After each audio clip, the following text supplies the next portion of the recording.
Take 3. It's one of those days, people. First time, I had to go upstairs and get laundry from my parents. Second time, my phone just turns off. My phone just turns off because it's on the thing too much. So let's get into this.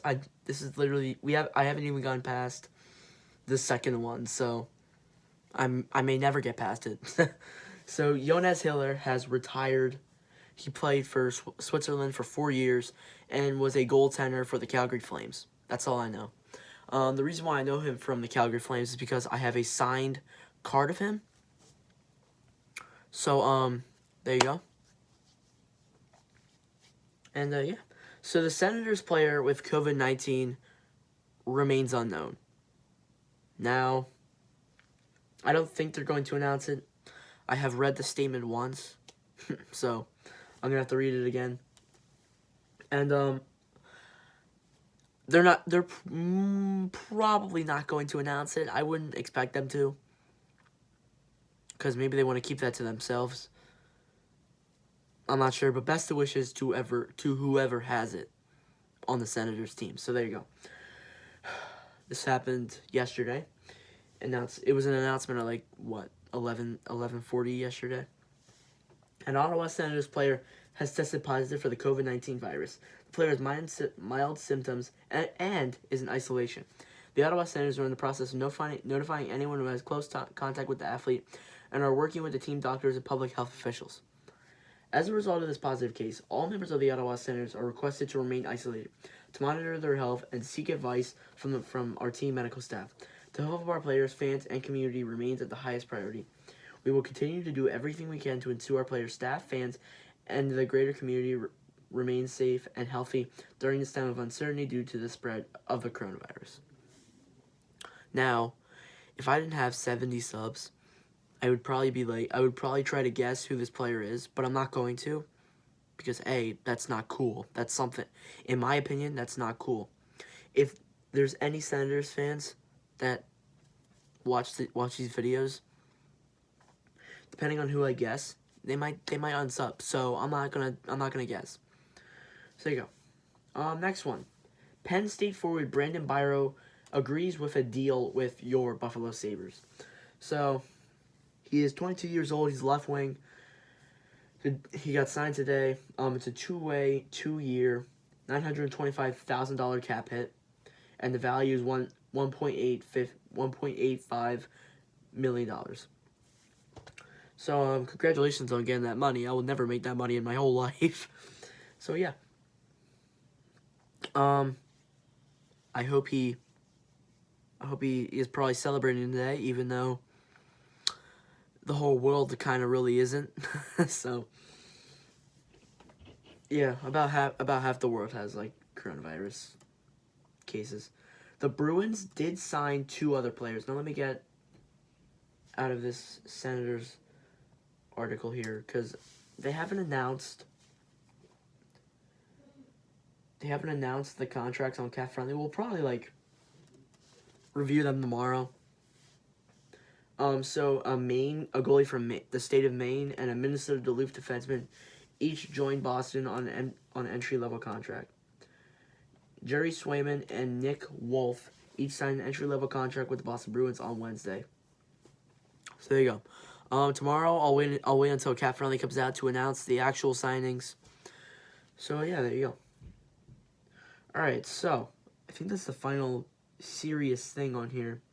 The rest is kind of just fun stuff that I found to make this video a little bit longer and a little bit interesting. So, Pastrnak invites fans to play Fortnite? I'm like, what? When I saw this, I'm like, hold on. David Pastrnak of the Boston Bruins, we actually talked about yesterday, the MVP of the season, and is tied for leading goals in the league, is playing Fortnite? Really? I don't know what to think about that. I hope they had fun. That's all I can say. I wish I was there too. The Ducks, they quote-unquote signed Tom Brady. Now, Tom Brady left the New England Patriots to go to the Tampa Bay Buccaneers. Am I surprised? Yes. Do I care? No. So yeah, that's all I'm gonna spend on it. And they posted something on Twitter that was like, think about it, Tom Brady, and it had Tom Brady in a Ducks jersey. I'm like, well, Tom Brady would help you guys this season. No offense, Duck fans. Crosby to coach. Sullivan, the coach of the Penguins, said today that Crosby could become a coach. What? Wow, that is actually interesting. I would like to see that.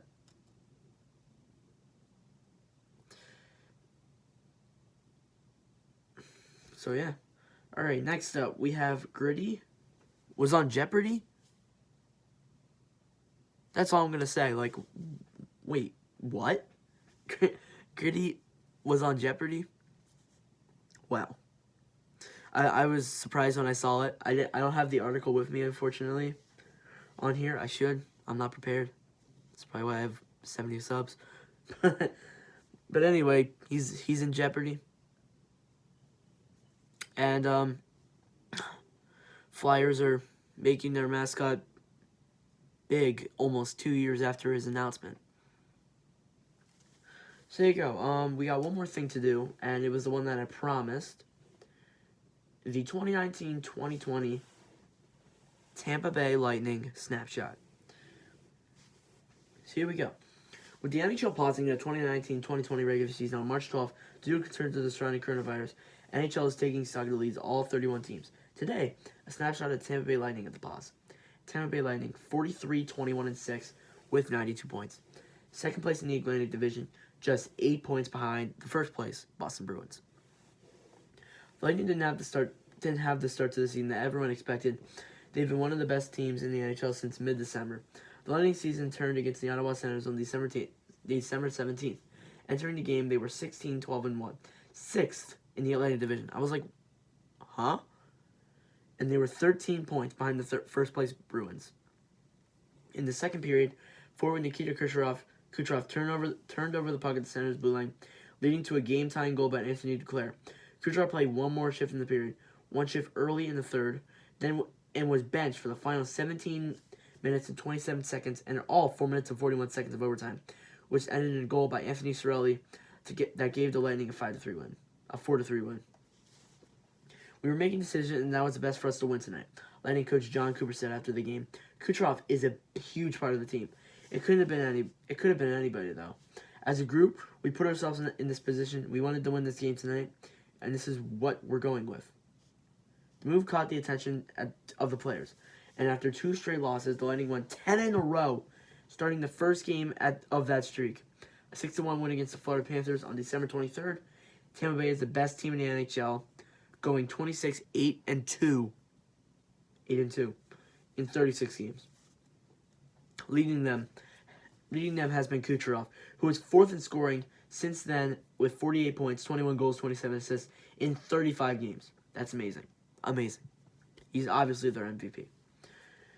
Victor Hedman continued to build his reputation as being one of the top two-way defensemen in the game with 26 points, 4 goals, 22 assists in 34 games, while leading all players with a plus 29 on ice goal differential, 49 goals for 20 goals against at even strength.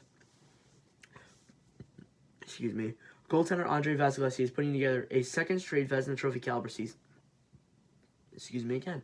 He leads the NHL with 35 wins, and since December 23rd, his 9.38 save percentage at even strength, minimum 20 games, is first, and he's faced 696 even shots. Third in the NHL. In February, the Lightning traded forwards Blake Coleman and Barclay Goodrow. Traded forwards Blake Coleman and Barclay Goodrow and signed Zach Bogosian, and added some tough grit and toughness while missing Tampa Bay was swept by Columbus. That was missing when Tampa Bay was swept by Columbus, the Columbus Blue Jackets in the 2019 Eastern Conference first round. That blew my mind. I watched Game 4. I watched the end of Game 4, and I posted. I sent it to everyone I knew. I'm like, oh my god. So yeah. Their breakout player was Anthony Cirelli. The 22-year-old forward has surpassed his previous best with 44 points, 16 goals, 20 assists in 68 games. That production was starting 45.2% of his shift in the offensive zone, tied with Yanni Gourde for the second fewest among Lightning forwards to play at least 50 games. Cirelli has been reliable defensively, and leads Lightning forwards with shorthanded ice time per game at 2 minutes and 49 seconds. He probably has in their breakout team, to be honest. Their statement win. Now, the Vancouver Canucks, I don't even need to read this yet because I know this game. The Vancouver Canucks were on a 7-game winning streak. The Tampa Bay Lightning were on a 7-game winning streak.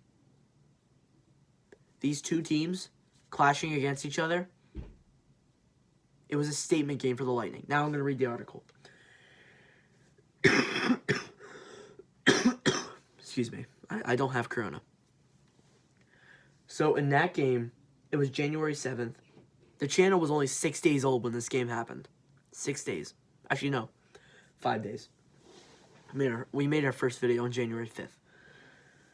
Tampa Bay Lightning, 9. Canucks, 2. The Lightning and the Canucks each entered Amalie Arena on a 7-game winning streak. The Canucks took a 1-0 lead, but the Lightning scored 6 times in the second period, including 5 in a 7-minute and 52-second span. The win moved them to second place in the Atlantic for the first time since the first week of the season. Now, the most compelling game was in March 2nd when the channel was 1 month and 5 days old. Was 2 months and 5 days old. We're almost 3 months old here, so March 2nd will mark a quarter of the year that I've been doing this.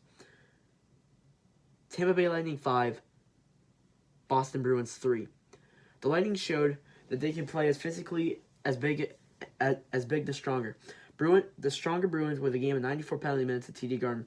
Tampa Bay took a 3-0 lead at 6:50 of the second period and then held Boston to 5 shots in the final 13 minutes and 23 seconds of the third after the Bruins got within 4-3. And that's all for the Tampa Bay Lightning snapshot. Now, there isn't stuff in there. Kucherov, I would say, is definitely their MVP. Obviously. So that'll be it for this one. Thank you guys for watching. I did it in under 5 takes. If you did enjoy it, please like and subscribe. We just hit 70 subs. Thank you guys for watching. We're 30 away from our goal. And I'll see you guys in the next one.